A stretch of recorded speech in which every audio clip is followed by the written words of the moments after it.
We are standing in one of the most beautiful nursing campus in Bangalore, Global College of Nursing.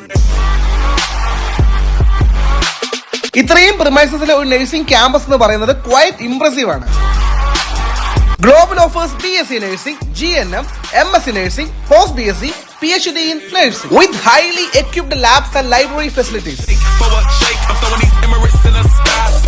എങ്ങനെയുണ്ട് global college of nursing? BSc nursing ആണ് നിങ്ങൾ opt ചെയ്യാൻ പോണെങ്കിൽ of course നിങ്ങൾക്ക് doubt ഇല്ലാതെ തന്നെ നിങ്ങൾക്ക് കോളേജിലോട്ട് വരാം. സീനിയർ ഫാക്കൽറ്റീസ് ആണ് എല്ലാവരും പഠിപ്പിക്കുന്നതൊക്കെ തന്നെ. സീനിയേഴ്സിന്റെ സൈഡിൽ നിന്നാണ് തന്നെ ഇതുവരെ റാഗിങ് അങ്ങനത്തെ ഒരു പ്രശ്നം ഞങ്ങൾക്ക് ഇതുവരെ ഉണ്ടായിട്ടില്ല. ಈ ಕಾಲೇಜ್ ಹೇಳ್ಬೇಕಂದ್ರೆ ತುಂಬಾ ಇದೆ ಹೇಳೋದು. അക്കാഡമിക്സിന് നല്ല രീതിയിൽ ഇമ്പോർട്ടൻസ് കൊടുക്കുന്ന ഒരു കോളേജാണ്. ഇവിടുത്തെ ഫുഡ് എന്ന് പറയുന്നത് ഹൈജീനിക് ആണ്. പിന്നെ നമുക്ക് നോൺ വെജും വെജും പ്രൊവൈഡ് ചെയ്യുന്നുണ്ട്. It is one of the most quality based education learning center. I warmly welcome all the freshers to this wonderful college. Place your seat now at Global College of Nursing.